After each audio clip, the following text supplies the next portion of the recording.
Now it's going again. So, Jeff, let's say I want a new computer. Mm-hmm. Tell me the difference between me walking into, let's say, a Best Buy or wherever and buying a computer off the shelf or having you build me a computer. Okay, retail store will have two types of computers. Either the lowest of the low, where they put the basically what they can get away with in it, to the gaming computers, which are $2,000 to $6,000 each, which most people don't need, unless you're 14 years old. But I can build a computer for you that will match your needs. It'll be more expensive than the bottom feeder computers, but it won't be anything like a gaming computer unless you really need something like that. But it'll be a good 8 to 10 year computer. Wow. So basically, if I just come to you before I even shop for a computer, tell you what I do, tell you what I need, you could basically build me a computer. Is it pretty affordable? Yes. I mean, especially if you take into account the long run. I mean, because if we build it right, give you enough memory, give you a big enough hard drive, then you're not replacing parts on it. You buy it once. And like I said, if it's fast enough, the thing to do is to not cheap out. Because if you get a cheap computer, it lasts you for like 3, maybe 5 years. Whether it breaks down, which it probably won't, or you just outgrow it. Whereas if you buy correctly, spend an extra $20, go the next step up on something, then you get a computer that's good 8 to 12 years. Really? So I can actually get 8 to 12 years out of my computer? Yep. Because I always thought that I had to replace it pretty much every 2 to 3 years and needed the new. Well, I would love you to do that, but you don't have to. Okay. I mean, that's just it. The only reason why some of my clients right now are replacing their computer that I upgraded from Windows 7 to Windows 10 is because those computers will not take Windows 11. That's the only reason why they're replacing them. Okay, and with that being said, now that you brought up Windows 11, first of all, how important is it that I get Windows 11? Is it 100% necessary? And what are going to be the benefits of me getting Windows 11? I'm going to say that if you don't have a profession that has a compliance issue, it's not actually 100% necessary yet.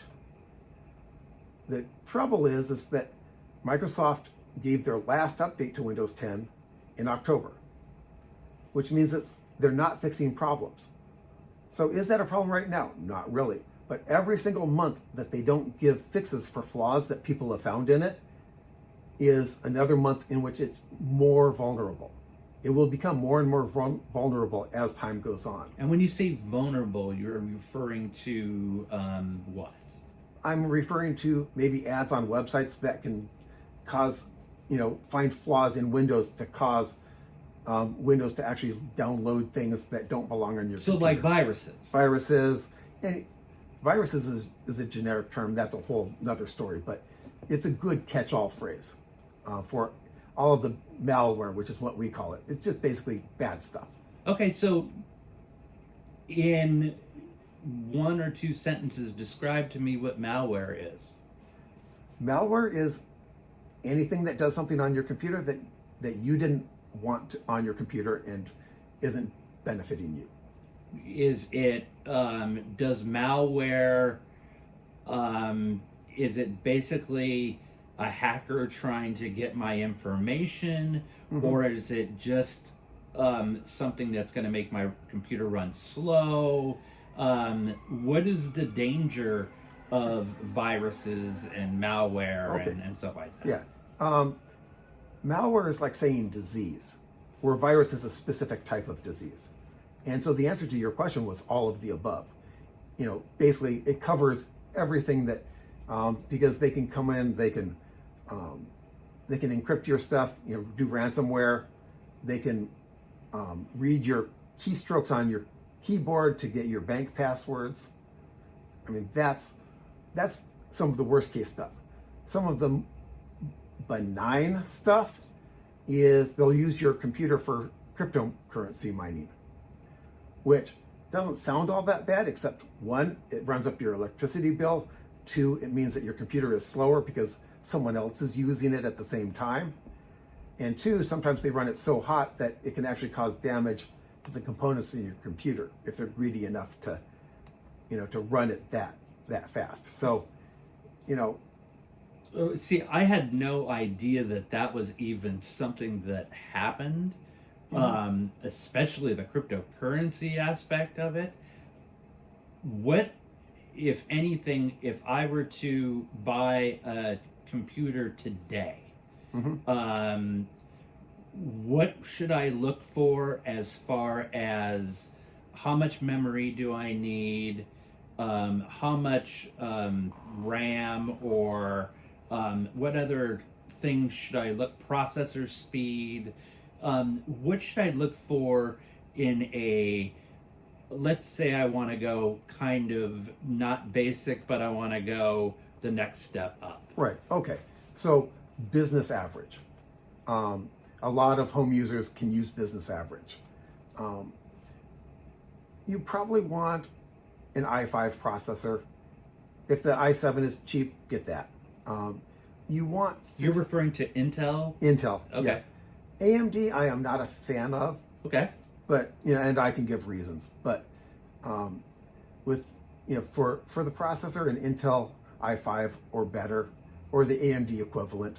Okay. For memory, I like 16 gigs or better, because it used to be 8 gigs was the current minimum, but Windows never gets smaller, and your programs never get smaller. So 16 gigs gives you a little bit of elbow room. If you know how to scroll the tabs on your browser, you probably want more. But if you're just an average user, 16 gigs will do it. If you know how to scroll your tabs and know the commands for doing that, then you probably want 32. Okay, so let's say I am a email, I send emails, I want to watch videos from YouTube, and let's say I sometimes want to watch Netflix or something like that from my computer. Give me a little description of what I'm going to need for something of that capacity. What I described will pretty much do it. An i3 would be sufficient right now. I don't like it because it doesn't give you any elbow room. The i5 is a little bit faster. It's a little bit more than you need for that, but those will never use less resources in the future, Okay. So it gives you a little bit of elbow room, gives you the fact that maybe you can have a document open while you've got Netflix going or something like that. Okay, so basically what I'm hearing you say is that when I buy a computer, I'm not buying a computer for today. No. I'm buying a computer for the next 5 years of use. No, buy a computer for the next 10 years. Because why buy it again in 5 years? Okay. And it doesn't take much to do that next step up. That next step is not that expensive. So when you say that much expensive, are we talking about $100? Oh, no. $200? No, the next step up is $20 to $50 usually. You're kidding. No. So I can get away with upgrading my system from brand new and look at the next system, and it happens to be, let's say, $100 more. I'm going to get a lot more computer for my money. Yeah. Basically, for $100 more, you've probably increased 2 of the 3 things in there. Maybe if you got really lucky and the sales are right, because prices are always changing. If the sales are right, you can get better processor, better memory, and a bigger hard drive. But generally you'll get 2 out of those 3 increased for $100. And it's $100 versus spending another $600 to $1,000 in 5 years. That's the trade-off. And hard drive, always look at what you're using, and you want double that at least. Okay, so whatever I've got right now, just look for double. What you're using, yeah. Yeah. I mean, I don't like putting in less than a terabyte in a computer, just because it's a $20 difference. To go half of a terabyte, 500 gigs, up to a terabyte, it's a $20 difference. Why? Yeah. So why play games with In fact, half? In fact, 2 terabytes is getting close to that. It's, if you're anywhere close to full on a 1 terabyte drive, 2 terabytes is the way to go, because it's yesterday's 1 terabyte pricing wise. And so, for an extra $50, you double your capacity. Okay, and so now that we've talked about basically the PC aspect, give me a little bit of info on what I should look for in a monitor. Okay, here's 2 scenarios, laptop versus desktop. Laptop, if it's a travel laptop, you want a 14 or 15 inch screen. For one thing, it fits in things better. You can open it on an airline seat. Do not try to open a 17-inch monitor on an airline seat. I've tried it. It doesn't fit well. It's hard to lug and stuff like that. I thought, hey, 17-inch, 17-inch monitor, that's great. Yeah, not so much but if it's a desk sitter, you want the 17-inch monitor. Because why look at a small monitor when you can look at a big one? Or go the other route of get a full-size monitor and use your laptop, plug your laptop into the full-size monitor. Oh, okay. So actually have a full-size monitor and use my laptop as the PC. As the PC. And that gives you kind of the best of both worlds, in that you can grab and go. And, if you're traveling, you can just grab it and go with it. Or, you plug it in and have your desktop stuff. Now, it's more expensive to do it that way than to just buy a desktop. So, if you don't have to go anywhere, if it's going to be a desk sitter, quite frankly, get yourself a desktop computer. But if it's going to be a travel computer, then get a smaller monitor, get a big monitor, and probably a keyboard and mouse to go with it. Okay, and then kind of last but not least, when I'm talking about I own a business, and my business has 5 computers.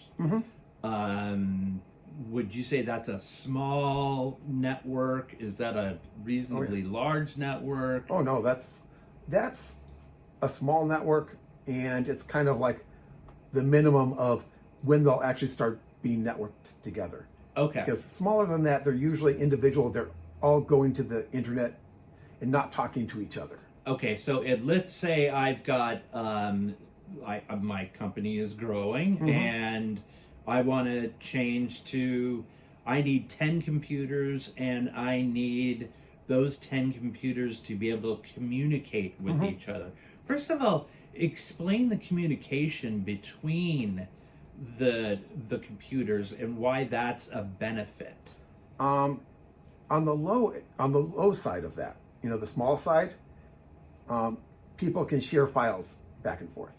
They can designate a spot on their hard drive that's shareable. Now, nowadays, they could also use a cloud solution for that. But if you don't want your stuff out there in the cloud, then you can do a network a small network in your business, and computers can talk to each other.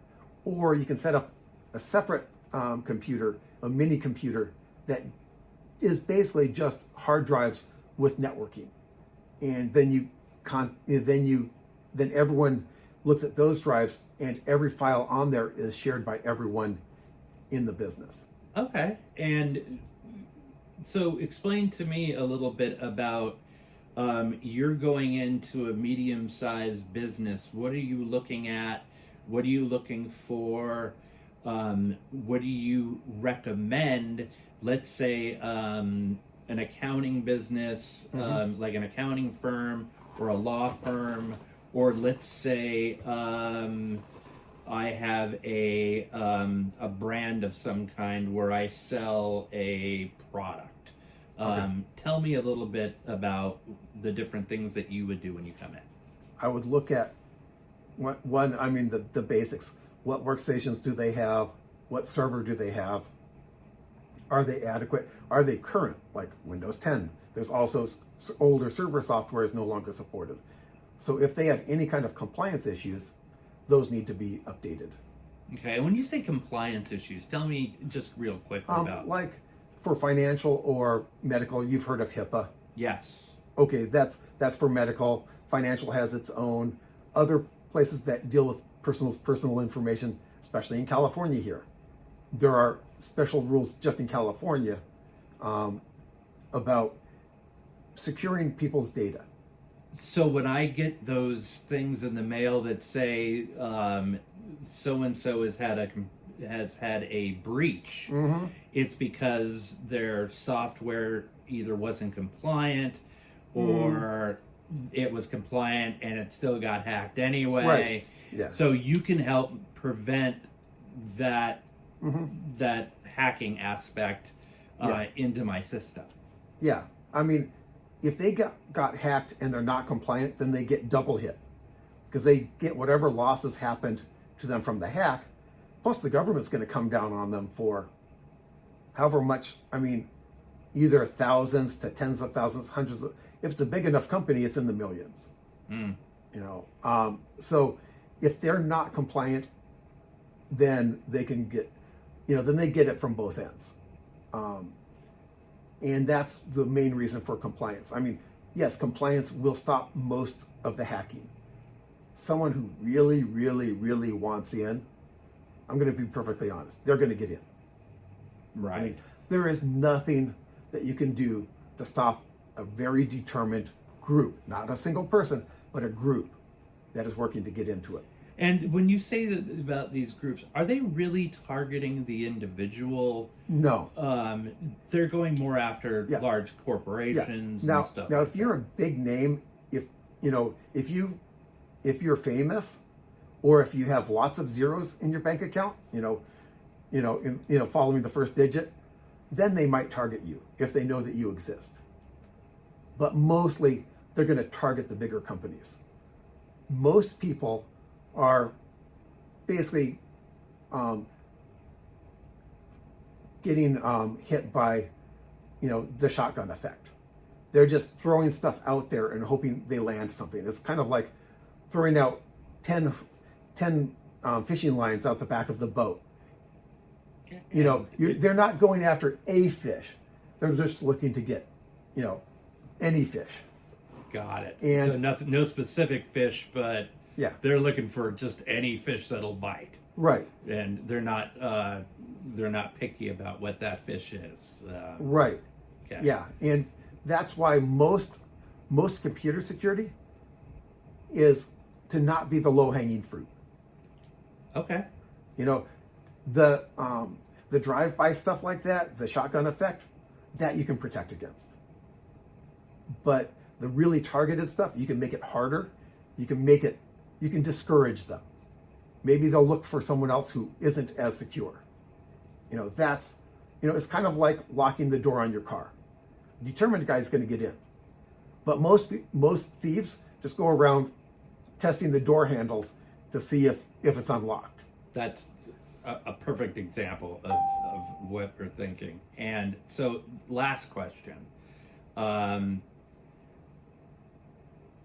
As far as your company, what would you say is the thing you do on the most regular basis, and what would you say is one of the specialty things that people don't know you do, and you really want people to know that this is something that you not only do, but you enjoy and you're good at and all of Okay. that.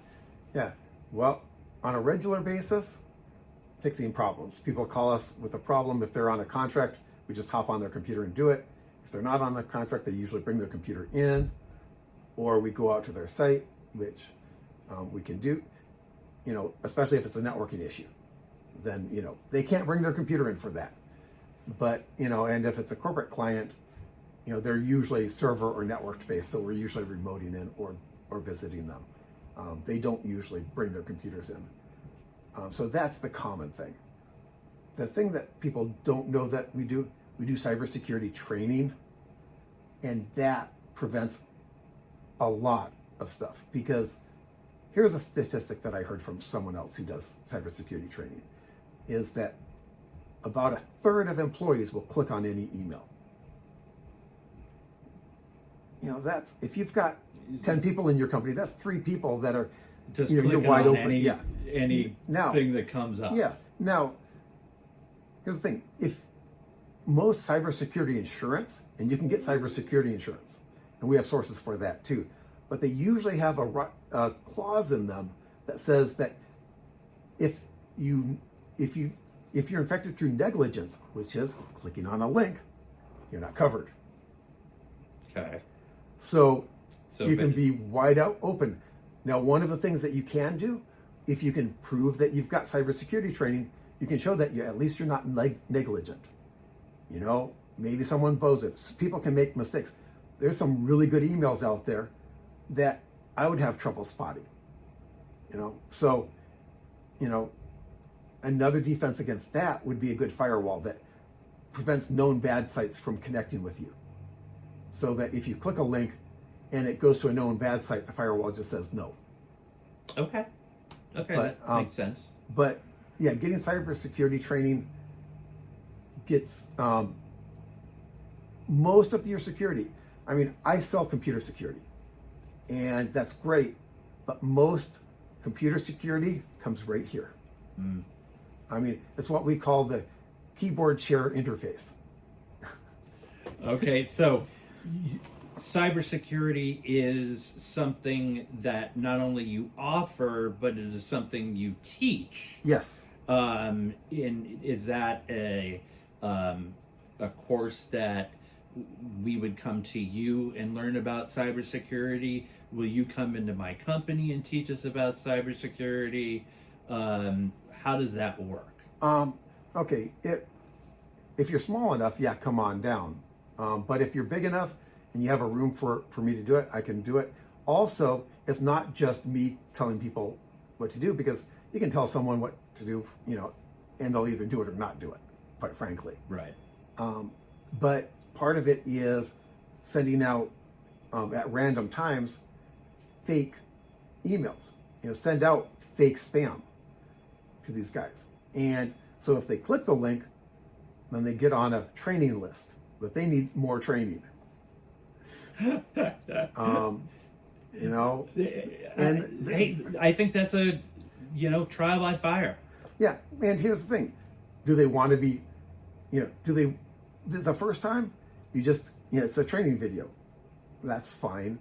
They read it. If they do it again, then maybe they get called to the boss's office to watch the training video with the boss. The boss doesn't want to watch this training video. Right. 5 times. Right. That's more incentive.